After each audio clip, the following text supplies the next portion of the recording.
ஆசைக்கடலில் அகப்பட்டு அருளற்றயந்தகன் கை பாசத்தில் அல்லற்படகிருந்தே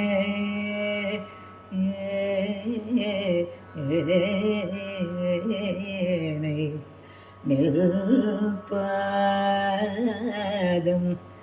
எல்லோம் நில்பாதமெல்லும் வாசக்கமலம் தலைமேல் வலிய வைத்து ஆண்டு கொண்ட நேசத்தை தலைமேல் வலிய வைத்து ஆண்டு கொண்ட நேசத்தை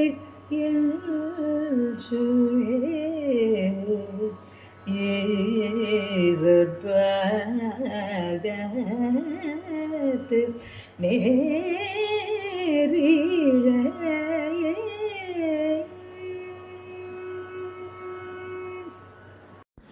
ஓம் நமச்சிவாயம்.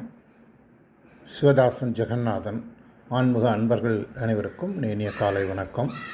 இப்பொழுது நாம் அபிராமி அந்தாதி தொடரில் நம்ம இதுவரையில் 31 பாடல்களை பார்த்து விட்டோம். இன்றைக்கு 32வது பாடலை பார்க்க போகிறோம்.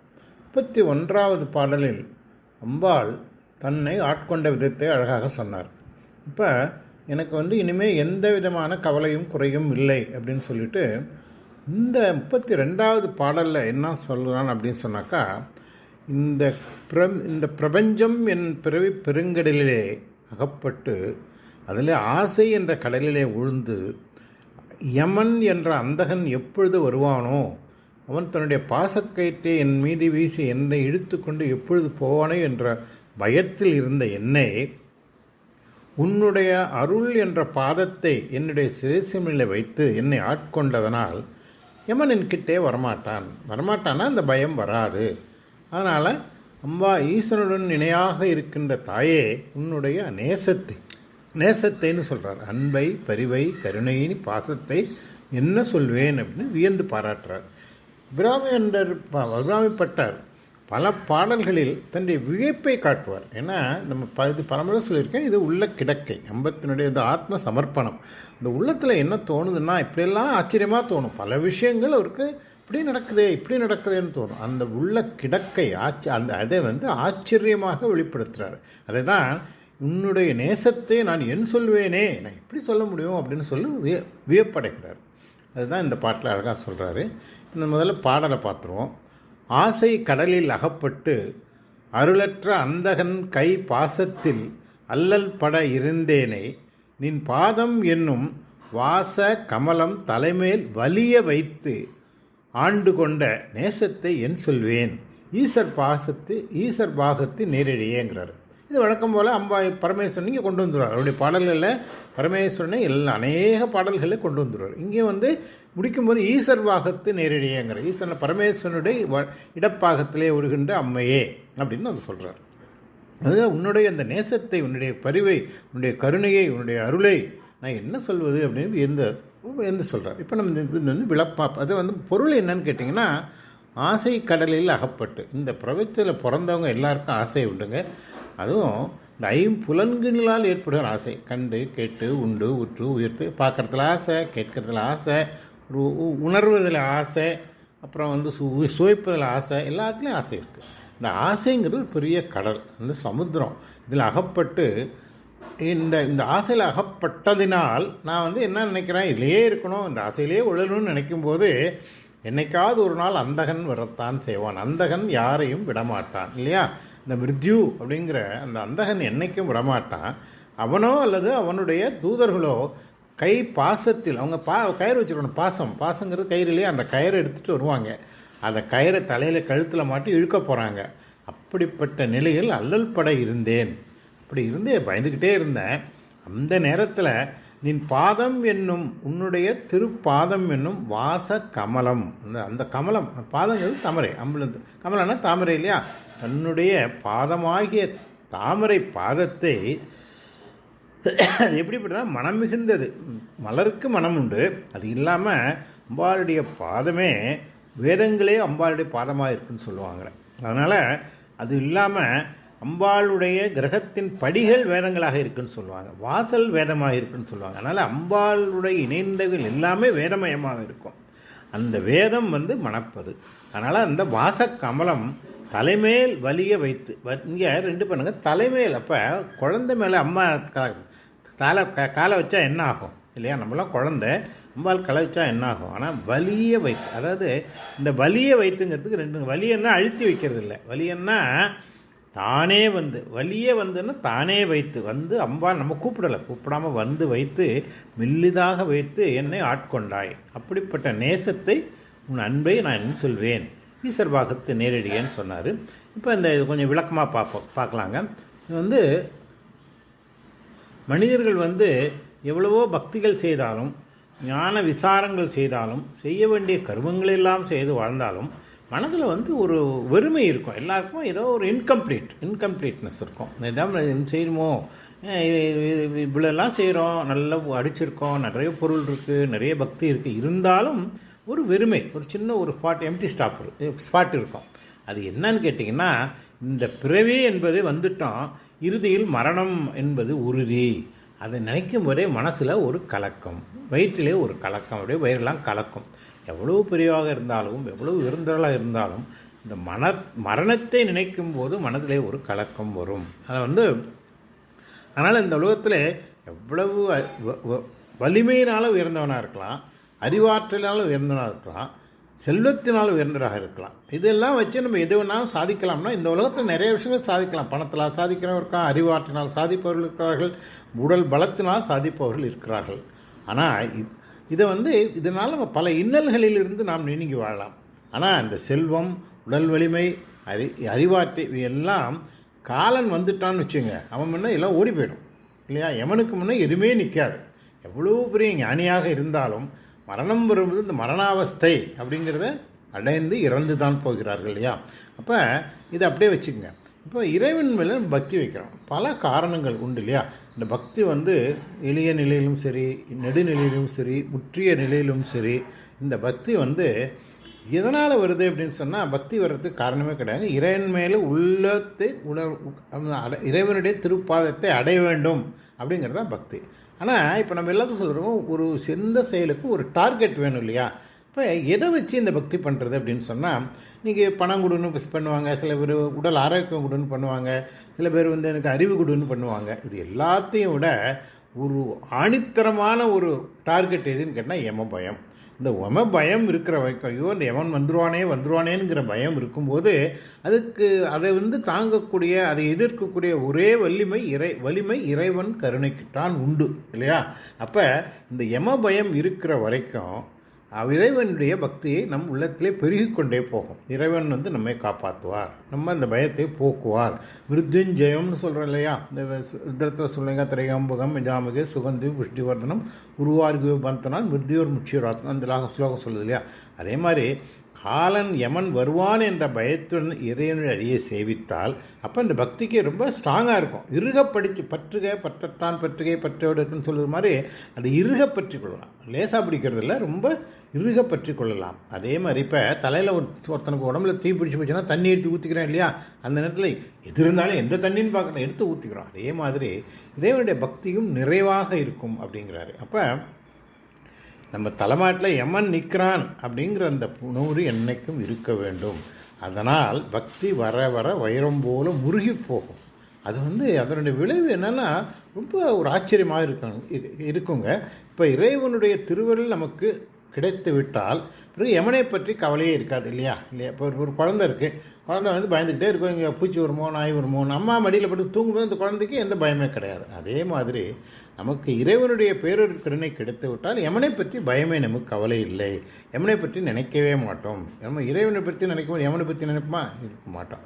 ஆனால் இது இந்த யமனை பற்றிய பயம் ரெண்டு பேருக்கு இருக்கிறது. ஒன்று கடவுள் யமன்லாம் இல்லை, பக்தி இல்லாத நாஸ்திகம் இருக்கான் இல்லை, அவனுக்கும் யமனை பற்றி நினைப்பு இருக்கிறது இல்லை.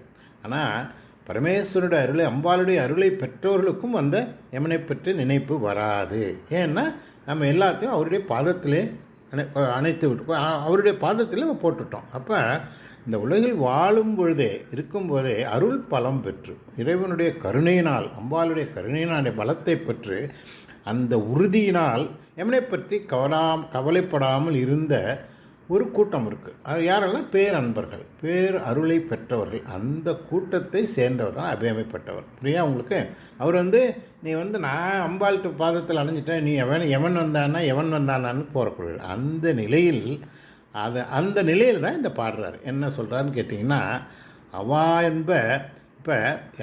என்ப எல்லா உயிர்க்கும் எஞ்ஞானும் தவா பிறப்பினும் இந்து அப்படின்னு திருக்குறள் ஒன்று இருக்குது.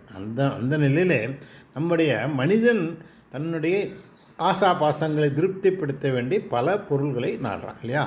ஆசைப்பட்ட பொருள் கிடைத்து விட்டால் போருமோ, சப்பா எனக்கு வேணும்ப்பா, எனக்கு பணம் வேணும், ஒரு 5 கோடி கிடைச்சா ரொம்ப சந்தோஷம்னு நினைக்கிறோம். இப்போ அந்த 5 கோடி கிடைச்சிட்டா அதோட நம்ம திருப்தி அடைகிறோமான்னு நிச்சயமே கிடையாது. ஏன்னா 5 வந்தால் 10 கோடி வரணும்னு நினைப்போம், 10 கோடி வந்தால் 100 கோடி வேணும்னு நினைப்போம், 100 கோடி வந்தால் 1000 கோடி வேணும்னு நினைப்போம். இது உலக இயல் நடக்குது, நம்ம கண்டால் பார்க்க முடிக்கிறோம்.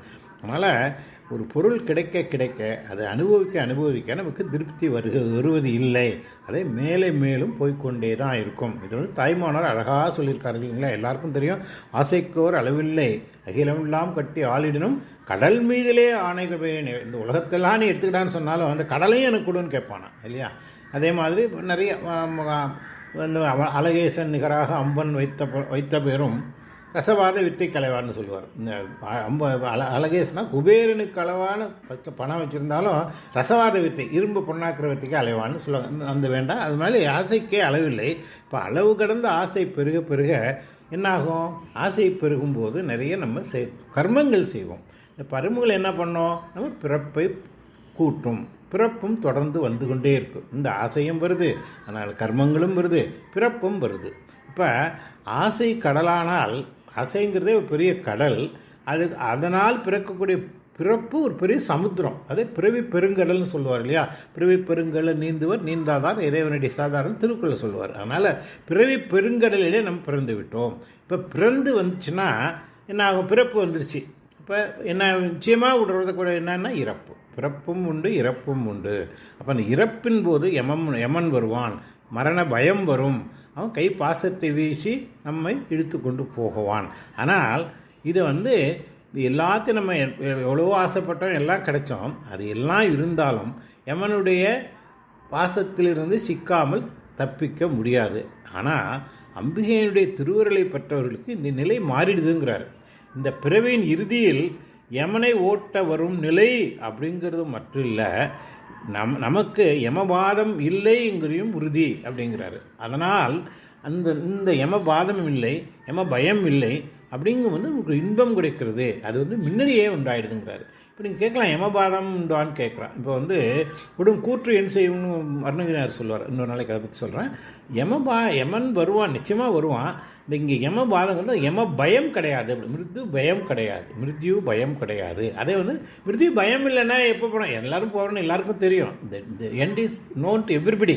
பட் அதுக்குன்னு பயம் கிடையாது, அது கவலையப்படாது, வர்றப்போ வரட்டும் அப்படிங்கன்னு இருக்கும்போது அந்த நிலையை நமக்கு அம்பாள் கொடுக்குறாங்க. அது எப்படி கொடுக்குறாங்கன்னா, இந்த சூரியன் உதயத்துக்கு வந்தால் மேலே போயிடுது. ஆரம்பத்தில் அருணோதயம்னு கேட்டிருக்கு இல்லையா? மெல்ல உதிக்கும் ரிச்சியா. இப்போ ஒரு தாமரை மலர் அழகாக மலருது, அதுக்கு முன்னே அதுக்கு போது மட்டாக இருக்கும். இப்போ சூரியனோட அருணோதயம் துதிக்கின்ற சூரியனுக்கு இல்லையா, அதுக்கு அழகா ஜாஸ்தி. அதனால் மலர்ந்த தாமரையை விட மொட்டாக இருக்கிற தாமரைகளுக்கும் அழகு இருக்கும். அப்போ நமக்கு இந்த பயம் இல்லை அப்படிங்கிற நிலை வந்தாலே நம்ம விடுதலை அடைஞ்சு கொடுக்குறோம் அப்படிங்கிறார் இல்லையா? யம பயம் இல்லைன்னு சொன்னாலே we are happy. அது இல்லை இருந்துச்சுன்னா வாழ்நாள் பூரா அதை நினச்சி பயந்துக்கிட்டு தான் இருக்க போகிறோம். அதனால் யம பயம் இல்லாத நிலையை அம்பாள் எனக்கு தந்து விடுறாங்க. அப்போ இவங்கெல்லாம் இதே இந்த இந்த நம்ம நல்லா இருக்கும்போதே பயம் இல்லாமல் இருக்குது. இது ஜீவன் முக்தின்னு பேருங்க. இந்த ஜீவன் முக்தி அடைந்தவர்கள் யாருன்னா பெரிய பெரிய ஞானிகள்லாம் அடைந்திருக்காங்க. நம்மளால் சாதாரண மனிதர்களுக்கெல்லாம் முடியுமோனா இது முடியும் அப்படிங்கிறாரு இல்லையா? அதாவது இறைவனுடைய கருணை பெறாத போது ஒரு ஆபத்தான இருந்த சாதாரண மனிதன் அம்பாளுடைய கருணை கிடைத்த பின் தாயே நான் வந்து ஒரு ஆசைன்னு கடலில் அகப்பட்டு திரிந்து பலமுறை பிறவி எடுத்து அந்த பல பிறவிகளில் இந்த பிறவியும் வந்து விட்டது. ஆனால் மற்ற பிறவிகளைப் போல இந்த இறுதியிலும் மரணம் வந்து தலைப்படும் அந்த கைப்பாசத்தில் வந்து அல்லல்பட்டும் நிலையில் இருந்தேன். ஆனால் அவ்வாறு நிலை இல்லாமல் என்னை ஆட்கொண்டாய். மரணம் வரும், மரண பயம் இல்லாமல் என்னை ஆட்கொண்டாய் அப்படின்னு சொன்னால் அது சொல்ல இந்த பாட்டில் ஆரம்பிக்கிறாரு. ஆசை கடலில் அகப்பட்டு அருளற்ற அந்தகன் கை பாசத்தில் அல்லல் பட இருந்தேனே. அப்போ யமன் வந்து கருணையற்றவன். அவனுக்கு இன்னும் அவன் யார் பெரியவங்க நல்லவன் கெட்டவன் என்ன மார்க்கண்டேயர் பிடிச்சாரு. சாதாரண தெருவில் போகிறவனையும் பிடிக்கிறார். அவர் எல்லாரையும் தான் பிடிப்பார். ஆனால் அந்த பிடிக்கிற அந்த நிலையை தான், அந்த பயத்தை வந்து நெருக்கி நம்ம எல்லாரும் வாழ்நாள் காலங்காலமாக உயிரோடு இருக்க முடியாது. ஒரு நாள் வந்து எல்லாரும் போய்த்தான் ஆக வேண்டும். அதுக்கு வந்து என்ன பண்ணான்னு கேட்டிங்கன்னா, நம்ம இதுக்கு வந்து இந்த நிலை வருவதற்கு நம்ம வந்து பேங்க்கில் டெபாசிட் பண்ணுற மாதிரி ஒரு அதை விட இன்னொன்று எடுத்துங்க. ஏர்போர்ட்டில் வரோம். ஏர்போர்ட்டில் வந்து 2 பேர் வராங்க. ஒருத்தன் பெட்டி நிறைய திங்ஸ் கொண்டு வரான், இன்னொருத்தன் பெட்டி நிறைய திங்ஸ் கொண்டு வரான். ஒருத்தனை பார்த்தா அந்த திங்ஸ்க்கெல்லாம் எங்கேப்பா உனக்கு இதெல்லாம் நீ வந்து இது இருக்கா, டியூட்டி கட்டியிருக்கியா அப்படின்னு கேட்குறாங்க. இல்லை இதெல்லாம் வந்து கொண்டுறதுக்கு பர்மிஷன் இருக்கிறாங்க. இல்லைன்னா கான்ஃபிஸ்கேட் பண்ணிடுறாங்க, பிடிச்சிடுவாங்க. இதெல்லாம் பிடிச்சிடுவான். இல்லை அவங்கள வழக்கு கூட போடுவாங்க. இன்னொருத்தன் முறையாக அதுக்கு முத்திரை கட்டி முறையாக டியூட்டி கட்டி ஒரு சீலோடு வந்தான்னு சொன்னால் அவனை வந்து சலாம் போட்டு அனுப்பிச்சி விட்ருவாங்க இல்லையா. அதே மாதிரி எனக்கு வந்து இந்த முத்திரையை வந்து நான் கொண்டு வருவதற்கு நீ எனக்கு எதனால் எனக்கு வந்து அந்த முத்திரை எனக்கு அந்த அம்பாளுடைய கருணையை பெறுவதற்கு என்ன முத்திரைனா நம்முடைய அருள் தான், நம்முடைய வணக்கம், நம்முடைய ஈடுபாடு. அதை தான் சொல்லுவார். அதை சொல்கிறாரு, இப்படி கடலில் உழன்ற எண்ணெய் நின் பாதம் எனும் வாசக்கமலம். நான் சொன்னேன் இல்லையா, முதல்ல சொன்னீங்களே, மணக்கின்ற தாமரை போன்ற தன்னுடைய பாதங்களை என் தலைமேல் என்னுடைய தலையிலே வலிய வைத்து வலியன்னா இங்கே வலியன்னா தானே வந்தேன், நான் கூப்பிடவே இல்லைம்மா, உன் மேலே அன்பு தான் வைத்தேன். ஆனால் நீ ஓடி வந்து வைத்து ஆட்கொண்ட நேசத்தை என்னை நீ ஆட்கொண்டு என்னை இந்த யமபயத்திலிருந்து விடுவித்து, இந்த சம்சார சாகரத்திலிருந்து விடுவித்து, இந்த அளவில்லாத துன்பங்களிலிருந்து விடுவித்து, அந்த நேசத்தை, இந்த நேசங்கிறதுக்கு எத்தனையோ வார்த்தை இருக்குங்க. அதை வந்து பாசம்னு சொல்லலாம், கருணைன்னு சொல்லலாம், அன்புன்னு சொல்லலாம், நம்மளுடைய ஈடுபாடுன்னு சொல்லலாம், அருள்னு சொல்லலாம், இன்னும் சொல்லிக்கிட்டே போகலாம். அத்தனையும் சேர்ந்து தான் நேசம். அது அம்பாளுடைய நேசம். அந்த நேசத்துக்கு ஃப்ரெண்டுக்குள்ளே நேசம் இருக்கும், லவ்வர்ஸ்குள்ளே நேசம் இருக்கும், அப்பா அம்மாவுக்கு பப்பா பிள்ளைக்கு நேசம் இருக்கும். நேசங்கிறது ஒரு ஈடுபாடு.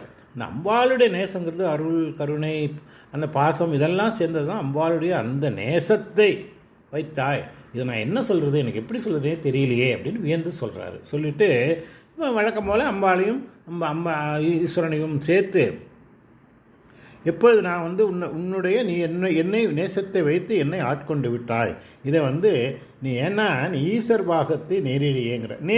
நேரிடைன்னா பலவிதமான அணிகலன்களையும் அழகான ஆடைகளையும் அணிந்த பெண்களை நேரிடைன்னு சொல்லுவாங்க. அப்படின்னா அம்பாள் வந்து எப்பொழுதும் அழகின் உருவமாக இருப்பவள் இல்லையா. லலிதாம்பாளுடைய பேரழகுக்கு இணை எங்கேயுமே கிடையாது. ஏன்னா அந்த அழகை பார்த்து சரஸ்வதியும் லக்ஷ்மி வந்து அழகுன்னு சொல்லுவாங்க.